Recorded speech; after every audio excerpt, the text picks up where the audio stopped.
1/3 kelas 11 IPS 1. Peran Indonesia dalam ASEAN, Association of Southeast Asian Nations. Indonesia banyak berperan aktif dalam berbagai organisasi internasional, terutama di kawasan Asia Tenggara. Dalam menjalin hubungan internasional, Indonesia menggunakan politik luar negeri yang bebas aktif. Bebas. Bebas artinya bangsa Indonesia bebas menentukan sikap yang berkaitan dengan dunia internasional. Apa itu aktif? Aktif artinya Indonesia berperan serta secara aktif dalam memperjuangkan terciptanya perdamaian dunia dan berpartisipasi dalam internasional. Indonesia juga mempunyai peranan besar dalam membentuk kesepakatan untuk menciptakan stabilitas regional dalam perdamaian.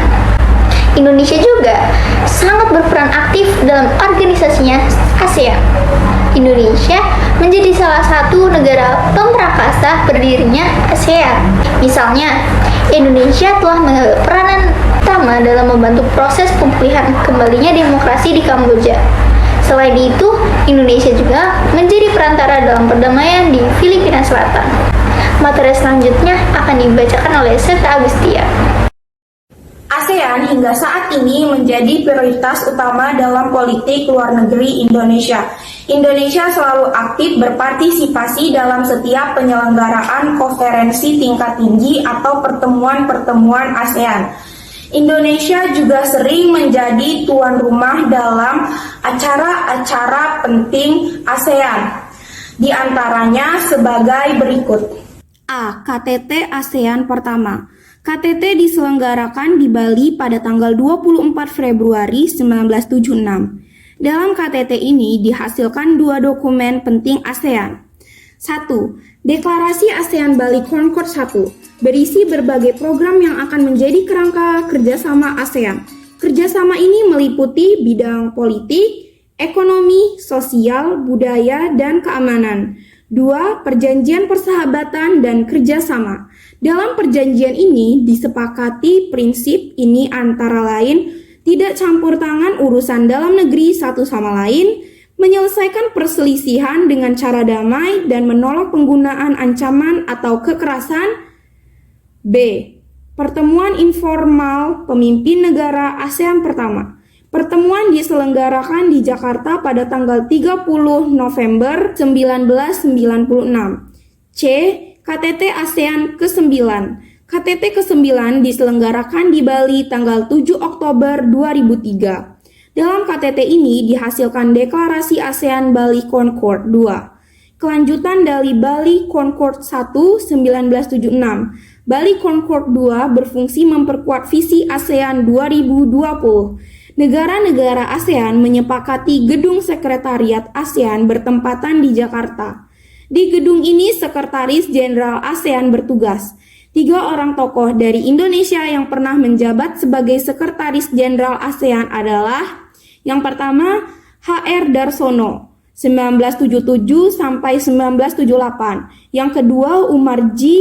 Nyoto Wijono 1978 sampai 1979 dan Rusli Nor 1989 sampai 1992. With 120 members and almost 60% of the world's population, non-aligned movement has the power of size and numbers. We must translate such power into positive influence to the world. Sebelum masuk ke materi peran Indonesia dalam gerakan non-blok, kita akan bahas dulu nih, apa sih gerakan non-blok itu dan apa maksud serta tujuan dari adanya gerakan non-blok ini.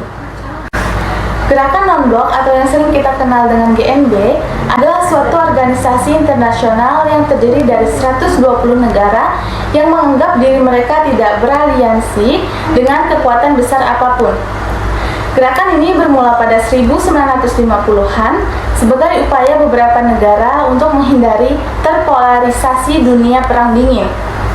Jadi, dalam artian lain, GNB merupakan jalan ketiga bagi pihak yang tidak ingin berpihak, baik kepada blok barat maupun blok timur selama perang dingin itu berlangsung.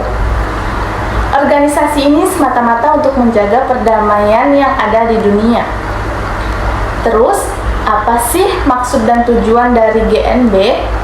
Nah, maksud dari adanya GNB yaitu sebagai sarana bagi negara dunia ketika menghadapi kubu barat dan kubu timur yang sedang bertikai pada saat itu, demi tercapainya keamanan dan keamanan dunia. Kemudian, ada tujuan dari GNB nih, yaitu didirikannya GNB ini menjadi dua bagian, yaitu tujuan internal dan tujuan eksternal. Tujuan internal dari dibangunnya GNB adalah mengusahakan kemajuan ekonomi, sosial, dan politik dari negara-negara anggota GNB. Yang kedua, tujuan eksternal, yaitu meredakan ketegangan perang dingin antara blok barat dan blok timur. Peran Indonesia dalam gerakan non-blok. Berikut adalah beberapa peran Indonesia dalam gerakan non-blok. Yang pertama, peran Indonesia dalam gerakan ini bukan hanya menjadi anggota, melainkan juga menjadi negara penggagas yang saat itu diwakili oleh Presiden Soekarno. Yang kedua, bagi Indonesia, gerakan non-blok merupakan wadah yang tepat untuk memperjuangkan tujuan nasional Indonesia, yaitu ikut melaksanakan ketertiban dunia berdasarkan kemerdekaan, perdamaian abadi, dan keadilan sosial. Hal ini dimuat dalam pembukaan Undang-Undang Dasar Negara Republik Indonesia tahun 1945 dan berdasarkan Pancasila. Yang ketiga, Indonesia senantiasa setia dan memegang teguh prinsip-prinsip dan aspirasi GNB. Sikap ini secara konsisten ditunjukkan Indonesia dalam kiprahnya ketika memimpin pada tahun 1992 hingga tahun 1995. Misalnya, selama 3 tahun dipimpin Indonesia, banyak kalangan menyebut GNB berhasil memainkan peran penting dalam percaturan politik global. Lewat Jakarta Message, Indonesia memberi warna baru pada gerakan ini dengan meletakkan titik berat kerjasama pada pembangunan ekonomi. Dengan kontribusi positifnya selama ini, Indonesia pun dipercaya untuk turut menyelesaikan berbagai konflik regional, antara lain konflik berdarah di Kamboja, gerakan separatis Moro di Filipina, dan sengketa di Laut Cina Selatan. Meskipun sekarang Indonesia tidak lagi menjabat sebagai pimpinan GNB, sebagai anggota GNB, Indonesia akan tetap berupaya untuk menyumbangkan peranannya dalam kemajuan GNB di masa yang akan mendatang dengan mengoptimalkan pengalaman yang telah didapat selama menjadi ketua GNB.